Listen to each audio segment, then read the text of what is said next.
staff and for the school, you have a great appreciation for that, and I think we cherished last year, but we want another shot at that championship, but we know that's a long way away yet. We're talking with John Tharp and Pistol Pete Dan Evans about the Chargers basketball season. We'll get these guys out of here in a couple of minutes. Dan, one thing that struck me today, I was in Monasteer's office up there and saw your team picture on the wall, and I mean, you guys got a lot of players, man. That's a big roster. Is that a challenge to have that many guys and only so many minutes of playing time available? I mean, it is a challenge to balance it, because we have a number of guys that can play, are capable, are good enough to be on the floor, and it's a challenge when game time comes, but it's a great thing for practice. Our practices are probably certainly as competitive as they've ever been since we've been here, with a number of guys being able to compete at each spot for minutes, and so it's really the best thing for us in the long run. I think it's probably prepared us a little bit better for the start of the season, with practices being so intense and so game-like as much as they have been. But I think everybody understands their roles, and whether they're happy with them always, no one can know. But as long as they accept them and are willing to master whatever their role is, we'll be just fine. Yep, for sure. When Coach calls a timeout and you guys are drawing up an inbounds play and he gets out his whiteboard and whatnot, do you ever look and say, no, that's not what I would have called, and maybe make a suggestion a little bit later on? I mean, when you're taking a look at that whiteboard, what do you see and what do you think? I see whatever Coach sees. If he I tried to set him up, Jimmy, but it didn't. If he sees it, I am with it. I am with it. Chicken. We meet. Does he ever give you the keys to the whiteboard during the timeout? No. Okay. That's his role. He's mastering his role. Thank you. And all right, I like the head of the whole thing. I gave it the key to it in November and December of last year. I took back over in January. I knew you were going to take it back. Oh God. We're such close friends, and we spend so much time together that thank goodness we're free to be honest with each other about everything, positive and negative. Right on. And so we have a lot of moments like that one right there. In fact, it was funny. I was in the locker room with him Friday, right before the game, and I asked him to come on the show, and he didn't even answer me. He just screamed in the locker room, "Guys, we're doing Andy's show Tuesday at 6. I don't care if you got other plans or you're going to go to a movie. You're going," and it was just like they were like, "All right." I mean, in all seriousness, you can just tell the kind of working relationship among you guys, that kind of positive vibe. It's got to be a lot of fun, and it's got to help when the things are tough too. Yeah, I mean, we're lucky. I mean, the reality is not all coaching staffs have the relationships that we have. Going back so far, and actually, it's funny today. We got my dad actually passed a picture along in the mail of Coach Tharp and I. The summer, it must have been the spring of my senior year of high school, when I had to sign some paperwork. I don't know what the heck it was, but and it's the two of us standing there together, and I'm 17 years old, and he's 24 or whatever he was at the time. Who knows? But and it's just funny to see over the years, and I've known Pistol since I was 19 years old, and it's it makes us lucky. It's lucky. We're lucky to have each other, and frankly, we're lucky to have the kids that we have. Right. That's a huge part of it, and it's a huge part of our program, obviously, and the unity we feel on a day-to-day basis. Otterbein will look you right in the eye, and I don't think it's hyperbole for him or an exaggeration. He'll look you right in the eye and say, "This is the best job in college football because of the guys I get to work with every day." Mm-hmm. And he said something to me the first time I interviewed him that I thought was funny, and I remember it because he was right, and I doubted him at the time.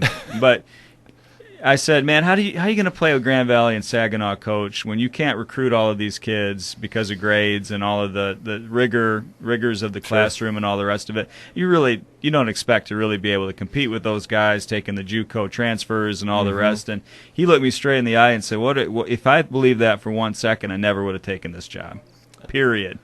No doubt. And he had the kind of fire in his eyes a little bit there. And you look what he's done now, with the 2 9-7 seasons playing, or 9-2 seasons playing some of the best college football in the country.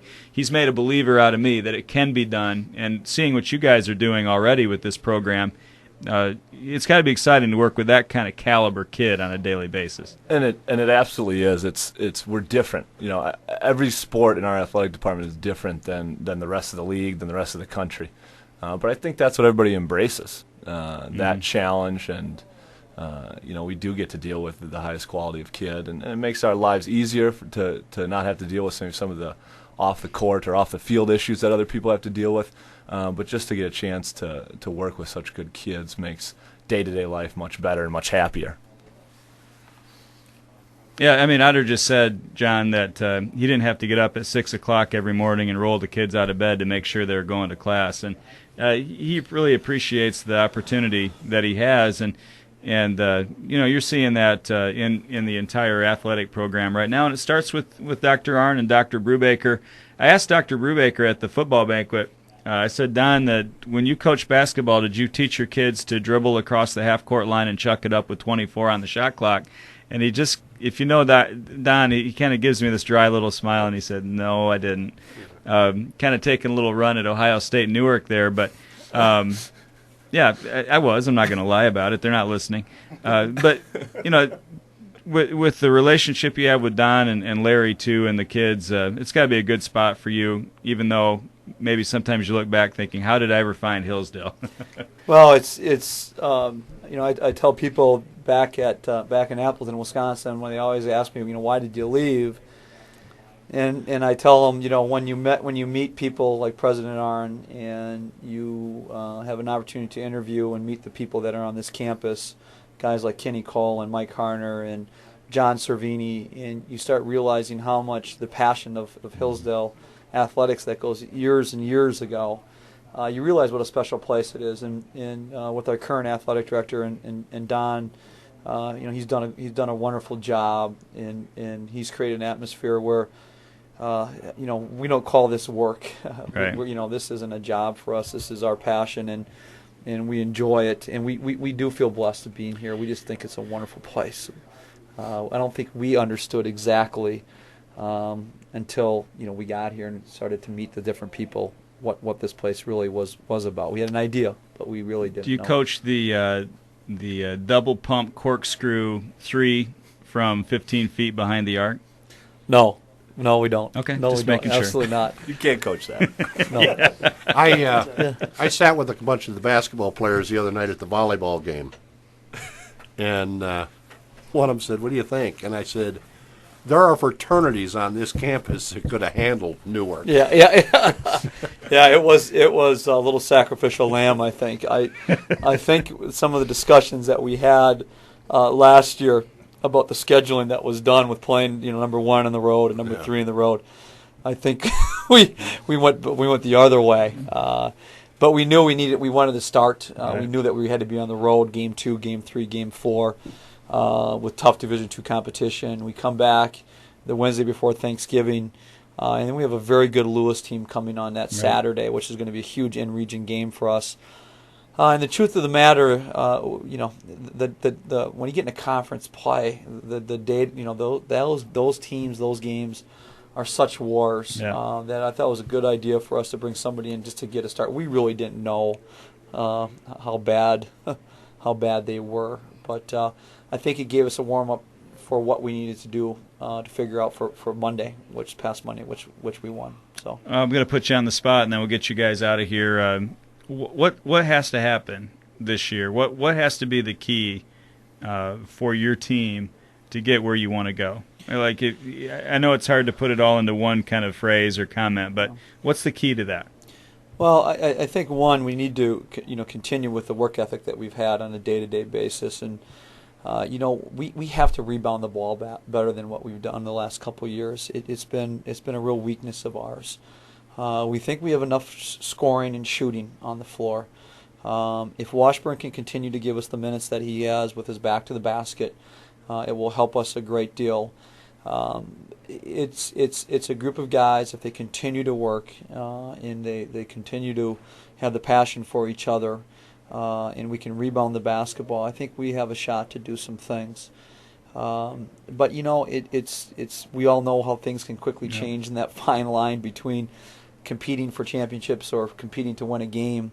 It's so thin that not so many highs, not so many lows, and I'm hoping that this year, with the experience that we've been in here, I don't think we're hoping we can't have 2 or 3 straight losses like we've done the last 2 or 3 years, and we hope that the thing that we've been pretty good though from the middle of January and February, we've played some of our best basketball. So if we can continue to kind of make strides and peak at the right time, I can't who knows what will happen. One thing, guys, that you two guys and what you do, we can't tell you how much we appreciate you on the radio and supporting us, and it means a great deal to us. Now, I never heard what you've said about me on the radio, so maybe I need to be careful. But seriously, I don't think. I think Hillsdale College athletics know, but what you guys do is absolutely incredible, and so we're blessed to have you guys a part of our lives, and thank you so much. I was just going to say, I was thinking back about the difference between your team of last year and this year. The thing that I'm most impressed with, the change in the strength of our basketball team. They're much stronger. They've been working out. Yeah. You can tell. Well, we're growing up. We're just growing up. We're finally having some juniors, and the weight room was a big issue, and a major emphasis in the off season. And we do look stronger right now, and we're playing stronger. And we thought, you guys, when we arrived here, that we knew that we may not be the best pure athletes in the league, but we had to counter to become as strong as we possibly could, and that we had to shoot the basketball. We thought those two things were the things that we could do to counter maybe just some of the pure athletes that we see night in and night out. And I think we're starting to see that, finally we're starting to get a situation where we're getting some juniors and some juniors and seniors. Our first year we only had that one senior in Tim Holman, and then the next year we had that group of seniors with Skaggs and Gugino and Evan and the Bowl, but those guys all left, and we didn't have any more seniors coming up for a period of time. So we do like how they've lifted and the progress that they've made, and they know the wars right. that they're starting to see it and realize it. So I think when they go through those wars, they understand when they go in the weight room how important that hour is for them to focus. When they have a hulking brute of a man like Pete to look up to, that gives them real motivation to get in the weight room and just pound it. Body by Pistol Pete and Tharp. That's what their biggest fear not to have right there. So you get in there and push some weights around, Pete, do you? Greatest belly in the GLIAC.